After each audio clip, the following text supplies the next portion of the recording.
Vasudevaya.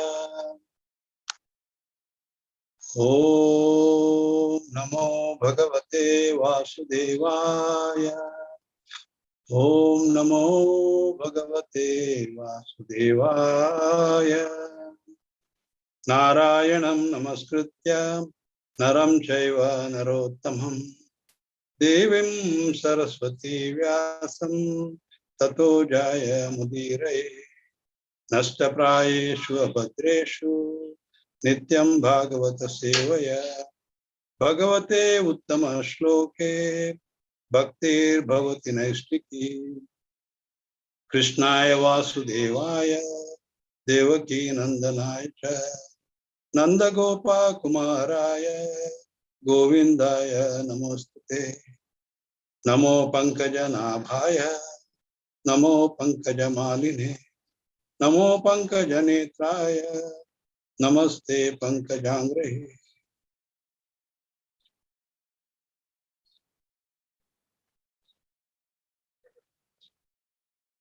Hare Krishna.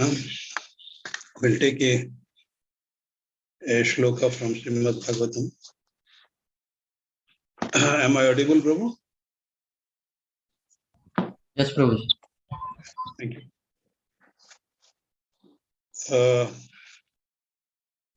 Text 5, Canto 7, Chapter 5. Sri Prahlad Vacha Tatsadu Manye Asura Varyadehinam Sada Samudvikna Diyam Asadgrahat Hitvatma Patam Graham Andakupam Vanam Gato Yat Dharim Ashrayeta. Translation by His Divine Grace Bhaktivedanta Swami Srila Prabhupada. Sri Prahlad Maharaj replied, O best of the Asuras, king of the demons, as far as I have learnt from my spiritual master, any person who has accepted a temporary body and a temporary household life is suddenly embarrassed by anxiety because of having fallen in a dark well where there is no water but only suffering. One should give up his position and go to the forest. More clearly, one should go to Vrindavana, where only Krishna consciousness is prevalent, and should thus take shelter of the Supreme Personality of Godhead. Purport: Hiranyakashipu thought that Prahlada, being nothing but a small boy with no actual experience, might reply with something pleasing, but nothing practical. Prahlad Maharaj, however, being an exalted devotee, had acquired all the qualities of devotion. Yasyati bhaktir bhagavati akinchana sarvair gunesh tatra samasate suraha harav abhaktasya kuto mahatguna manorathe nasati dhavato bahi. One who has unflinching devotional faith in Krishna consciousness consistently manifests all the good qualities of Krishna and the demigods, and Krishna and the demigods. However, he who has no devotion to the Supreme Personality of Godhead has no good qualification because he is engaged by mental concoction in material existence, which is the external feature of the Lord. Bhagavatam 5.18.12. So-called educated philosophers and scientists who are simply on the mental platform cannot distinguish between what is actually Sat, eternal, and what is Asat, temporary. The Vedic injunction is Asato Ma Jyotirgama. Everyone should give up the platform of temporary existence and approach the eternal platform. The soul is eternal, and topics concerning the eternal soul are actually knowledge. Elsewhere it is said, Apashyatam Atma Tattvam Graheshu Grahamedinam.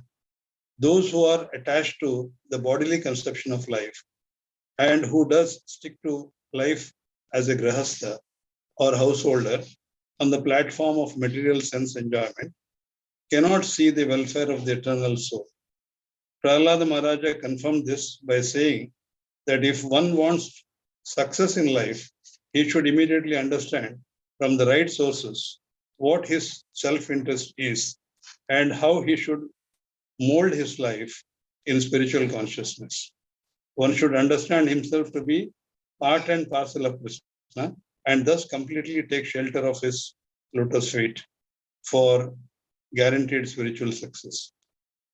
Everyone in the material world is in the bodily conception, struggling hard for existence, life after life. Prahlad Maharaj therefore recommended that to stop this material condition of repeated birth and death, one should go to the forest. I'm not reading the remaining part. I think the message is clear. So we see the pastimes of Prahlad Maharaj in two parts. One part we will do today, the other part some other time, because to understand who Prahlad Maharaj is and his initial pastimes, we must go to the history of his birth. In fact, we had heard in the Canto 4 the story of Daksha Maharaj, Prajapati. And Prahlad Maharaj was the son of Hiranyakashipu, who in turn was born to sage Kashyapa and Diti. Now, who is Diti? Diti is the daughter of Daksha. Now, who is this Daksha? It is not the same Daksha that we had seen in Canto 4. Of course, he's Brahma's son, but in this lifetime, he was born differently as a Kshatriya. In Canto 4, we had seen the Brahma, the father of, Daksha Prajapati, son of Brahma and father of Sati, who was married to Lord Shiva. And he was born as a Brahmana. Not being able to tolerate the insult of her husband, we all know that she, by her father, Sati had given up her life in front of her father. He had 16 daughters and Sati was one of them. And Sati had no issues because she did not cross the age of puberty. But today we are going to see another personality, also known as Daksha Prajapati, who was born as a Kshatriya, as a son of Prachetas, whose story we had not seen in detail earlier. In fact, their story is also quite long and then probably it would take a class by itself. So before we discuss, but we will not go into detail, but before we discuss the story of Prahlad Maharaj, we shall briefly see the lineage leading to the rebirth of Daksha. We shall then get a proper link to Prahlad Maharaj. See, original Daksha's wife Prasuti had two brothers, Priyavrata and Tanpada, the father of Dhruva Maharaj. After Dhruva Maharaj elevation to the spiritual world, his son Utkala, who was a liberated soul, did not fit into the role of a king. So his younger brother, Vatsara, was installed upon the royal throne. So, like this, one after the other, sons of theirs, descendants of theirs. In the fifth generation, after Dhruva, King Chakshusa appeared, who became the sixth Manu. He had 12 sons, and the youngest son, Ulmukha, had 6 sons, the eldest of whom was Anga. His wife was Sunita, who had probably a demonic background. And Anga and Sunita had no children. And so they performed Ashwamedha Yajna and got a son called Vena. Now, Vena grew up to be very irreligious, probably because of his mother's background. And King Anga used to punish his son in various ways, hoping to reform him. But in spite of all endeavors, he was unable to bring Vena to the path of righteousness. Once, in the dead of night, Anga silently got up from his bed, and unseen by anybody, he left the palace, totally dejected, and proceeded to the forest. Despite all efforts, he could not be traced. And upon hearing the emergency in the kingdom, great sages headed by Bhrigu assembled at the palace, and in consultation with Sunita,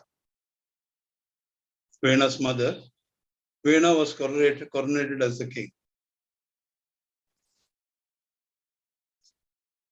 And later on, once he becomes the king, his nefarious activities knew no bounds, and he forbade Brahmanas to perform any more sacrifices or give charity, and thus caught between the thieves and rogues on one side and the irresponsible king on the other, citizens of the kingdom suffered very badly. So Brahmanas tried to give good counsel to the king, but it all fell on deaf ears. Vena only wanted himself to be considered as the supreme lord. Brahmanas then killed Vena by simply chanting the sound hum. Later, they churned the 2 arms of dead Vena, and a male and a female couple appeared. And this was Pratu and Archie, partial representation of Supreme Lord and Goddess Lakshmi. Maharaja Pratu, we all heard about him. There again, it's a big story, and then we can take a class on that. But we are now not on that. We are now trying to see the lineage of Prahlad Maharaj. So we don't go into the story of Pratu Maharaj. So Maharaja Pratu's only aim was to satisfy the Supreme Personality of Godhead. He begot 5 sons by his wife Archie. The first son's name being Vijitashva. Pratu gave up his body without waiting for his natural death by sitting down in a particular yoga posture. And then he mounted the chariot that had come to take him to Vaikunta, back to Vaikunta. Later, his wife Archie followed him.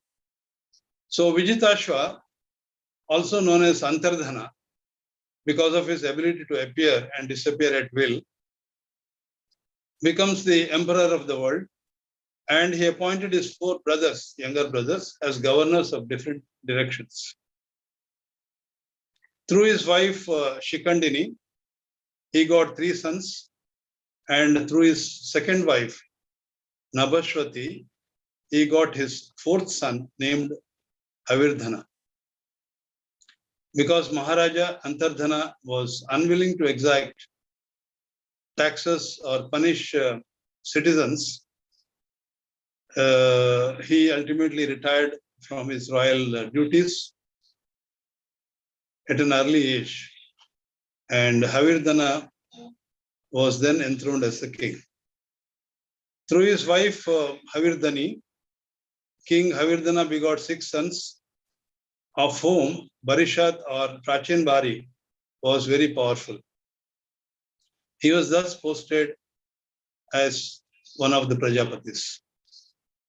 So, by the order of Lord Brahma, King Prachin Bari married daughter of the ocean named Shatatruti, through whom he got 10 sons in the womb of Shatatruti, and they became known as Prachetas.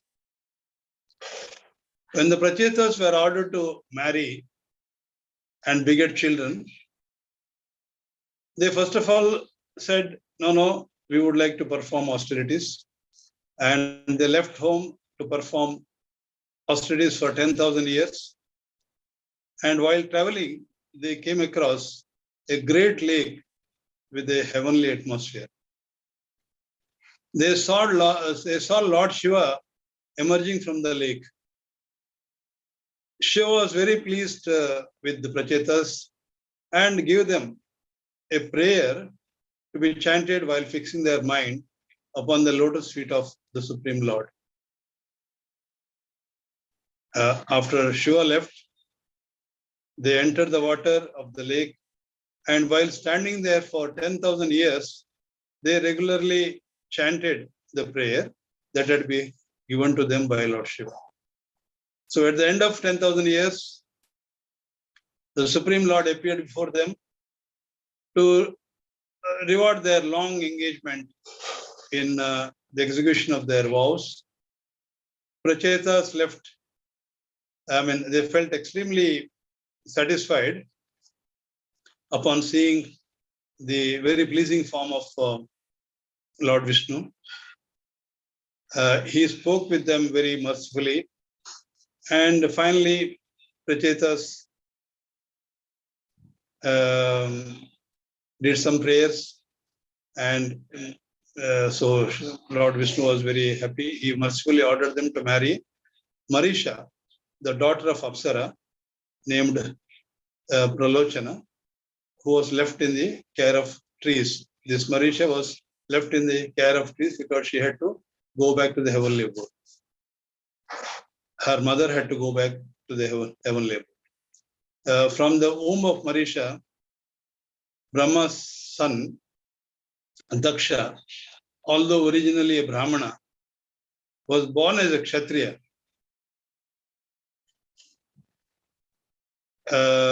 This happened because of the fact that he had offended Lord Shiva in his previous life.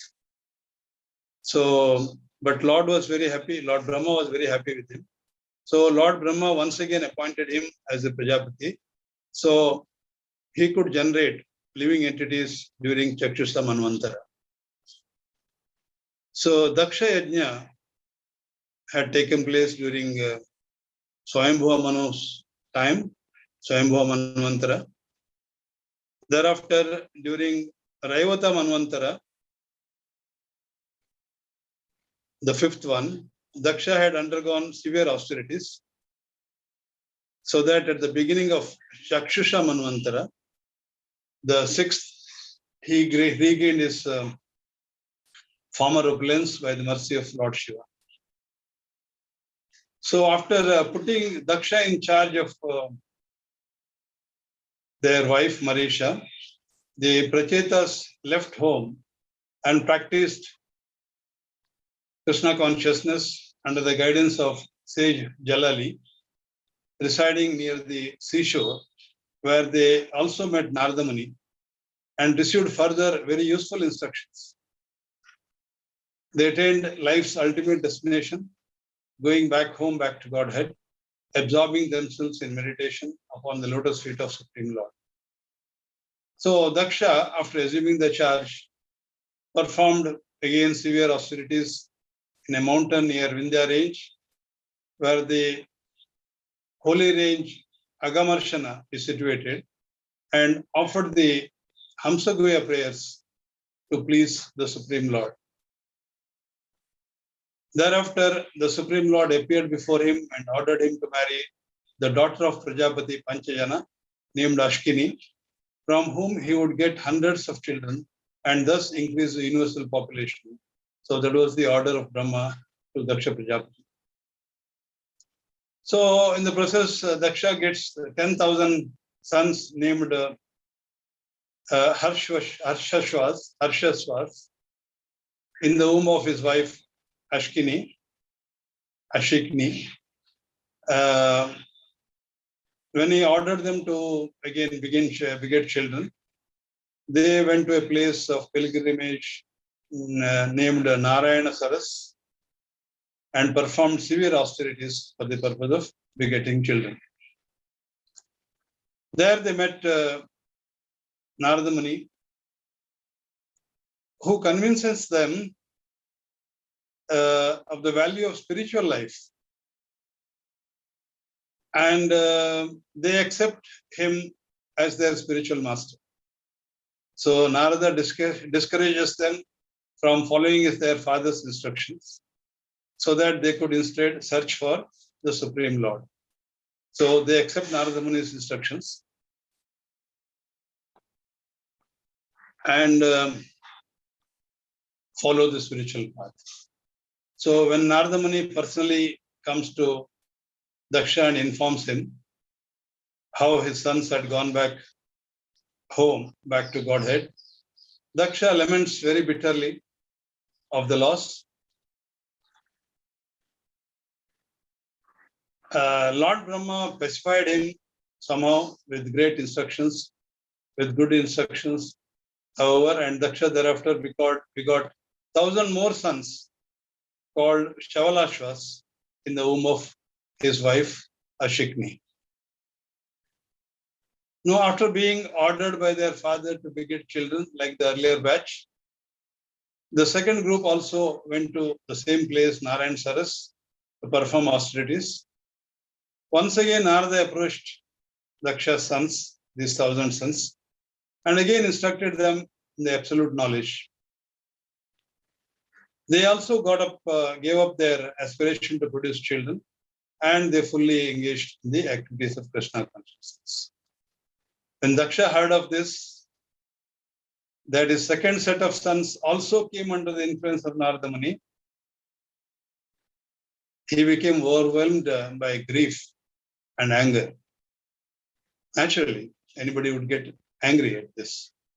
When Narada Muni came to meet Daksha to deliver him also from the materialistic way of life, he delivered his children, but he wanted to deliver Daksha himself. So he comes to meet him. So Daksha chastised him very, very heavily and cursed him to have no residence anywhere. So Narada Muni does not have any residence, permanent residence anywhere. He moves from one place to another because of Daksha's curse. So thereafter, at the request of Lord Brahma, somehow he's a Prajapati and the population has to be increased. So Brahma again requests Dharma to produce children, Daksha to produce children. So this time Daksha produces 60 daughters in the womb of his wife Ashikni, so that there will be no chance for Narada Muni to lead them towards the path of renunciation. So he gave 10 daughters out of 60 daughters. He gave 10 daughters to Yamaraja, 17 to Kashyapa, 27 to Soma, and 2 each to Angira, Krishaswa, and Bhuta.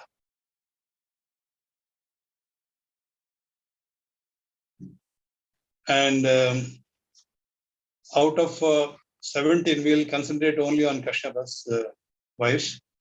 Out of 17, one of Kashyap's wife was Diti.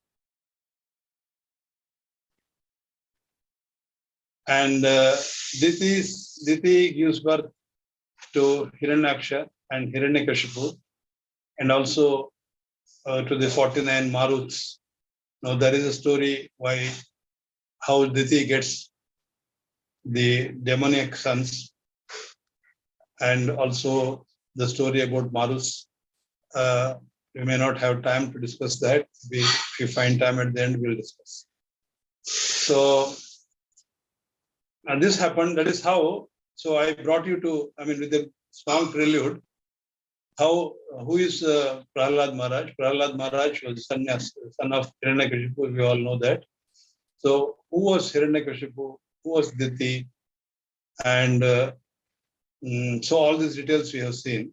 So, with this prelude, we came to the proper story of Prahlad Maharaj. So, how Prahlad Maharaj story comes here? So, once in response to Maharaj Yudhishthira's question during Rajshura sacrifice, where Krishna kills those demons.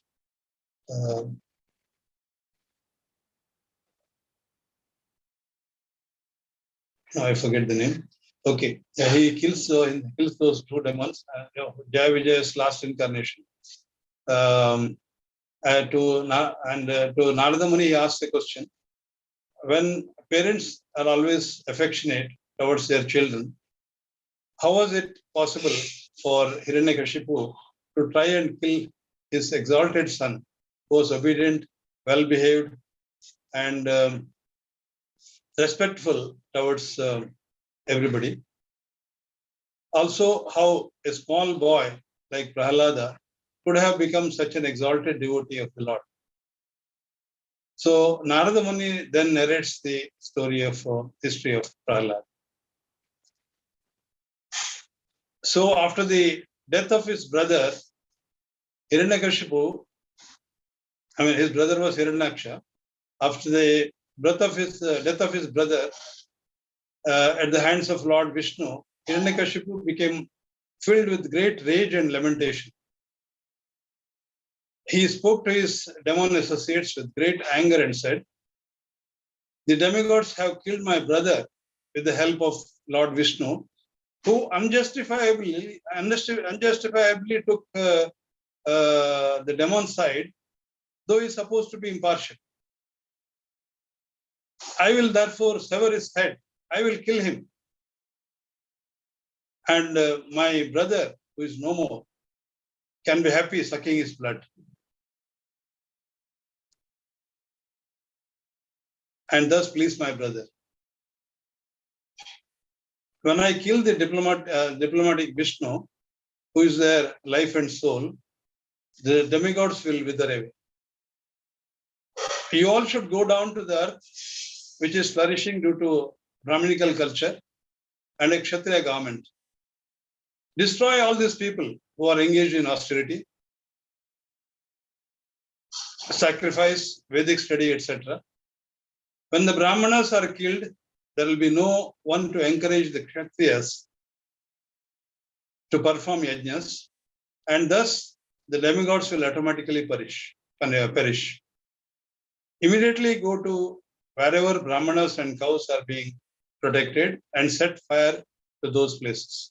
So gave these instructions. Accordingly, demons set fire to the cities, villages, cowsheds, etc., and burnt down the ashrams of saintly persons, cut down all kinds of trees, and set fire to the residences of citizens. So as a result, the people gradually gave up activities of Vedic culture, and thus demigods also became disturbed for want of sacrificial offerings. They came down to see the disasters first time. Meanwhile, after performing the funeral ceremonies for his father, for his brother. The aggrieved Hiranyakashipu tried to pacify his mother Diti, his nephews, that is his brother's sons, and sister-in-law Rishabhanu, Hiranyaksha's wife.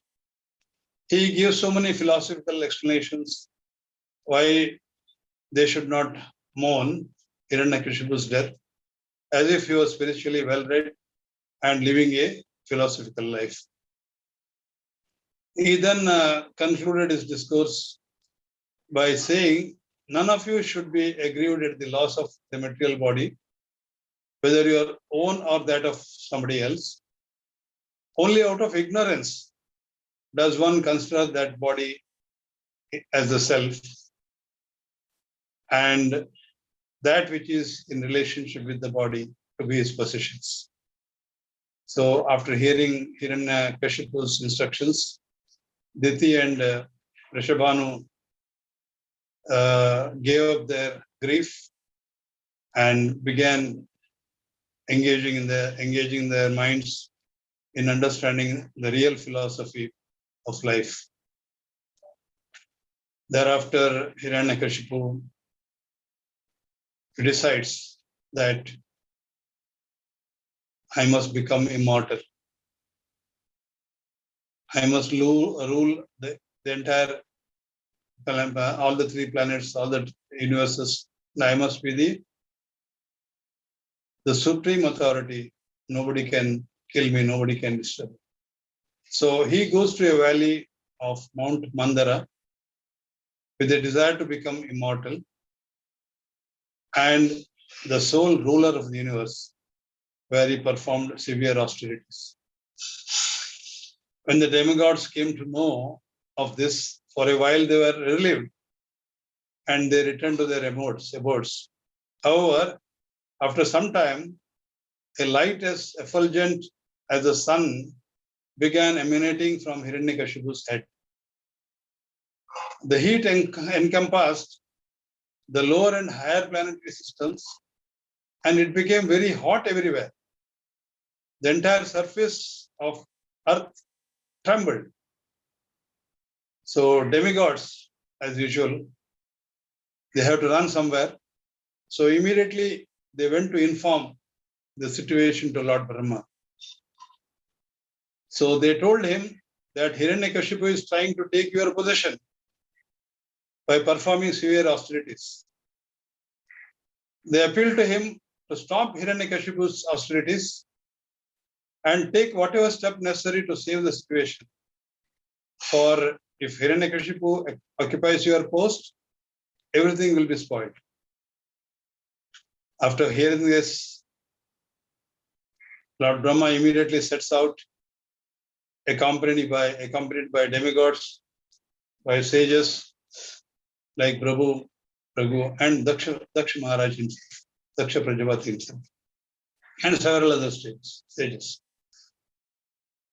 At first, Lord Brahma could not locate Hiranyakashipu because his body had become covered by an anthill, but finally locates him looking like a cloud covered with sun, heating the entire universe. Brahma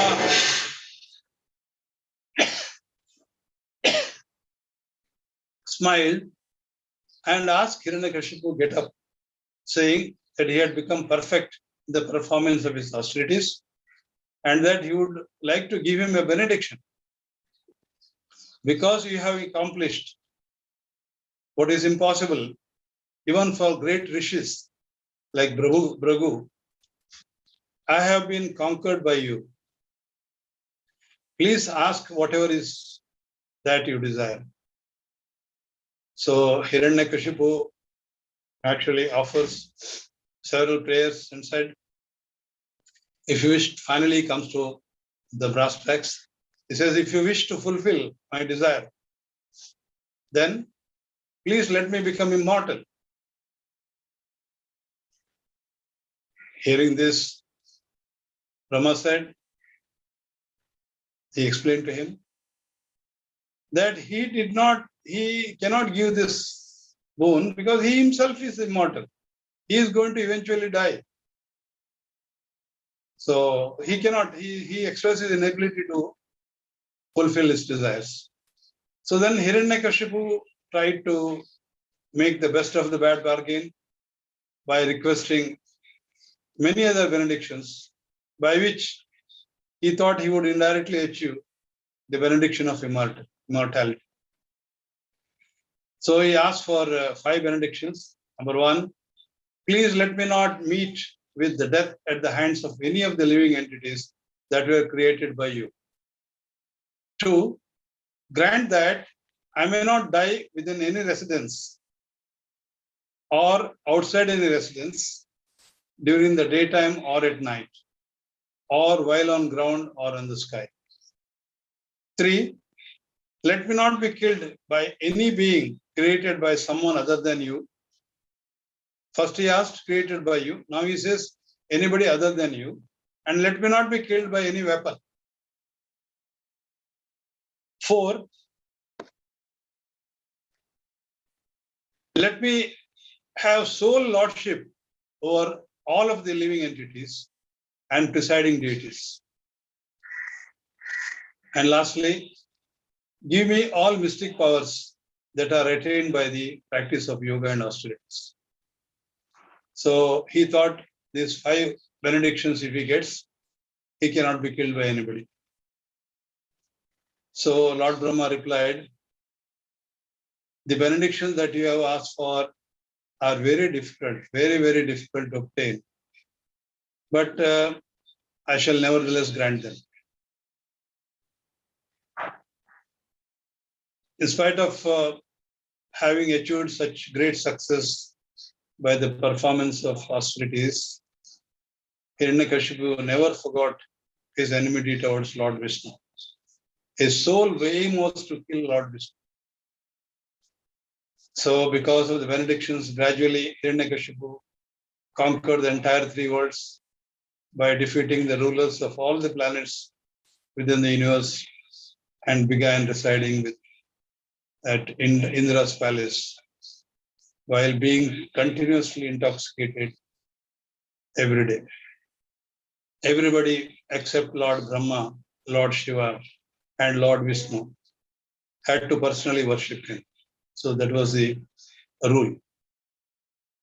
In this way, being extremely proud of his opulence, Hiranyakashipu passed very long time transgressing the principles of religion, and as a result, he was cursed by the 4 Kumaras. Everyone within the universe, especially country rulers, felt extremely afflicted due to Hiranyakashipu's severe rule and got severely disturbed. At last, they surrendered unto the Supreme Lord. Ultimately, that is the source. Ultimately, they had to go to the Supreme Lord. So, the Lord, after seeing Brahma and demigods, assured them protection and told them to be patient for a while, and also told them when Hiranyakashipu torments his son, the great devotee Prahlad, who has no enmity towards anyone, I shall immediately kill him. Despite the benedictions of Brahma, the demigods offered their respectful obeisances and returned home confident of the demon's death very soon. Vishnu's promise, after all. So he will somehow fulfill. So Hiranyakashipu had 4 sons, very wonderful, well-qualified sons, the best of whom was Prahlada. So we now come to Prahlada's real story. Because he was an unalloyed devotee of the Supreme Lord, he treated everybody with respect they deserved, devoid of any unnatural pride that might have arisen because of his good education, wealth, and aristocratic birth. So none of them affected Prahlad Maharaj. Prahlad was, from the very beginning of his childhood, was not interested in childish play, but was fully associated, absorbed in Krishna consciousness. Being always embraced by the Lord, Prahlad's bodily necessities were being taken care by Govinda personally. Shukracharya was the ritualistic priest of the demons, and his sons Shanda and Amarka resided near the Hiranyakashipu's palace. Prahlad was already fully educated in terms of devotional life by his father, but his father sent him to Shukracharya's sons so that he could be taught material subjects. So one day, Hiranyakashipu took Prahlad on his laps and asked him a question, expecting a very childish and pleasing response. He said, "My dear boy, please tell me, what is that you have found to be the best of all things that you have studied in school?" So Prahlada replied, "A person who has accepted a temporary material body for enjoying the household life of sense gratification is certainly embarrassed by anxieties. One should give up such ignorant life, which is blind to self-realization, and go to forest and take shelter of Hari." This is a verse we recited in the beginning of this class. And Hiranyakashipu was taken aback. So who is teaching him all this? He could understand that his son is being spoiled by the words of his adversaries. He instructed his assistants to protect. In fact, he chastised them. "What are you doing? What are you teaching, Prahlad?" Says, "Now it is your turn to protect him from the influence of Vaishnavas." I'm sure some Vaishnavas might be coming to the Gurukul in disguise. Otherwise, how does he get to Vaishnava teachings? So when Prahlada was brought back to Gurukul, Chanda and Amarka inquired from Prahlada with very mild and affectionate voices, "How has your intelligence come to be polluted, Prahlada? Who has given you such instructions regarding Vaishnava philosophy? We never taught you this."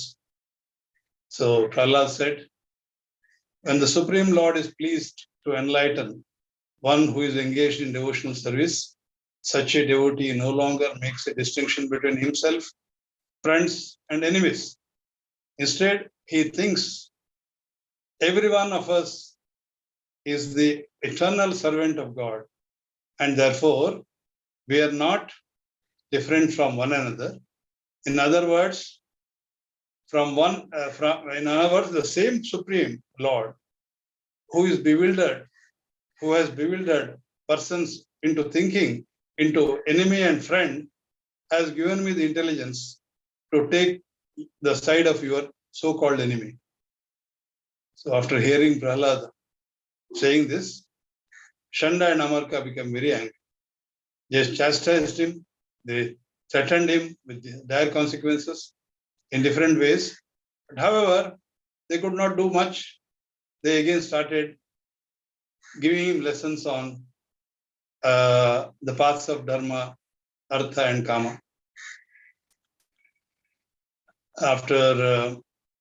And Prahlada, of course, did not take anything seriously because of the dualities in the material world that they were preaching. They were more preaching on the atheistic Dharma and Artha and Kama. So then after some time, when the Shanda Amarka felt that Prahlada was sufficiently educated in the science of politics and diplomacy, they presented him before Hiranyakashipu. Again, after having him nicely bathed and dressed by his mother. Prahlada fell at his father's feet After happily embracing him on his and putting him on his laps very affectionately, he asked him the same question again. What do you think is the best of all that you have learned in the school?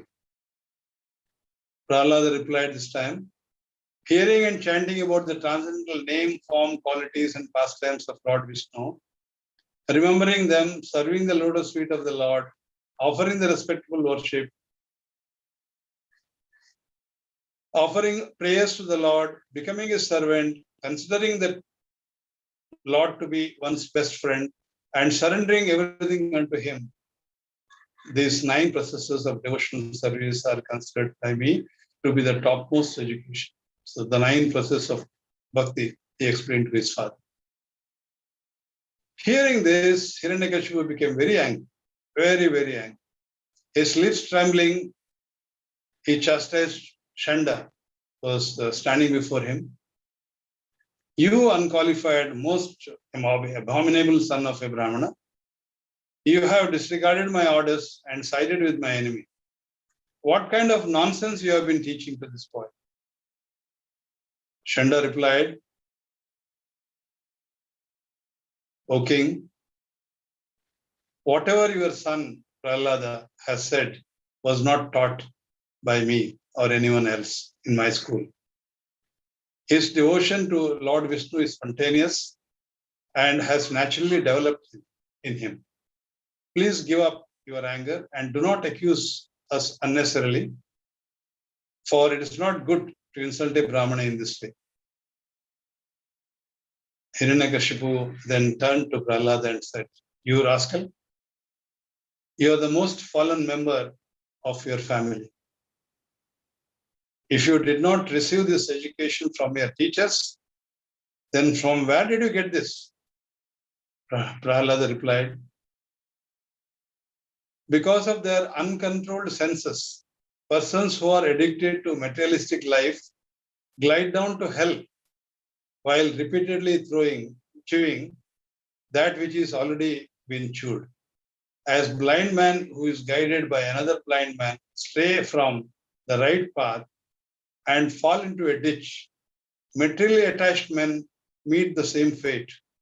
Only by becoming Krishna conscious and by taking shelter at the lotus feet of the Lord, in this way can one gain release from the material bondage.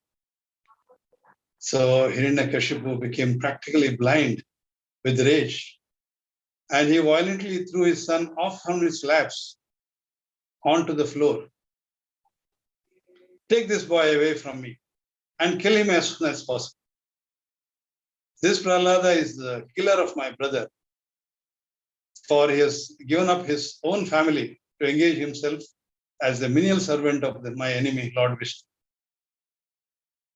If a limb of a body is severely infected, it may have to be amputated so that the rest of the body can remain healthy.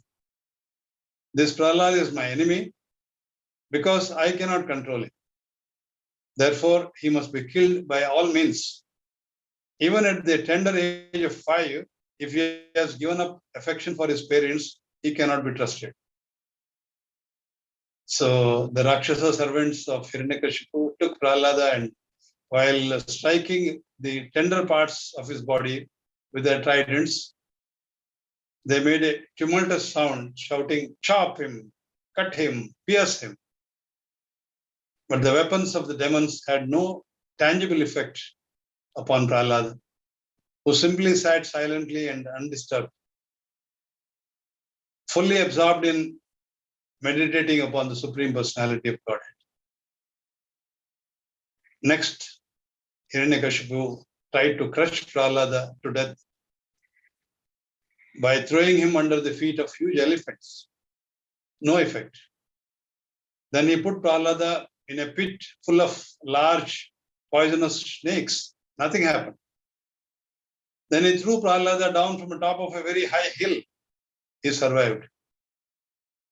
He gave poison. Poison did not work on him. He tried starving him to death. Prahlada had no signs of hunger or fatigue. He tried drowning him, freezing him, burning him, and crushing him with heavy stones. Hiranyakashipu even tried to use a spirit to appear before him by means of a magic rituals, but no matter what he did, he could not even slightly harm the sinless son. Thus becoming very anxious about what to do next, Hiranyakashipu was very upset. The boy seems to be immortal, he thought, and possesses unlimited prowess. He is not at all afraid of my punishments because of my enemy towards Prahlada, enmity towards him. It is I who will ultimately end up being killed, he thought. Seeing the pitiable condition of Hiranyakashipu, Shanda and Amarka approached him in private and advised him, Prahlada is nothing but a child. And so, whatever good or bad qualities that he might have now is not very significant. Until the return of Shukracharya, you should keep the boy locked up. In the course of time, in due course of time, when he becomes a little grown up and assimilated our instructions, his intelligence will surely change. And there is no need for you to worry about him much at this point of time. Hiranyakashipu agreed and did that. Thereafter, Shanda and Amarka systematically taught Prahlada about the same thing, dharma, artha, kama, not moksha. But Prahlada, being transcendently situated, did not like their instructions based on the dualities of this world. When the two teachers would go home, Prahlada schoolmates would call him out to play. Prahlada was also interested in preaching, but he would not go to them for playing, but he was interested in preaching about Lord Vishnu. Now, Prahlada starts a tuition class, tuition school, no fees. So, where he will be teaching uselessness of the materialistic life. All the children being of the same age, they respected him and loved him, and I very much love to hear from him. From here on, we will take up in the next part, because it's already 9:10. So I will not take up any points to ponder this time. So next time we get some time, so we will take up some points and some lessons. So this is where I leave all with Prahlada starting his own school. So we'll see from here onwards in the second part, whenever that opportunity comes.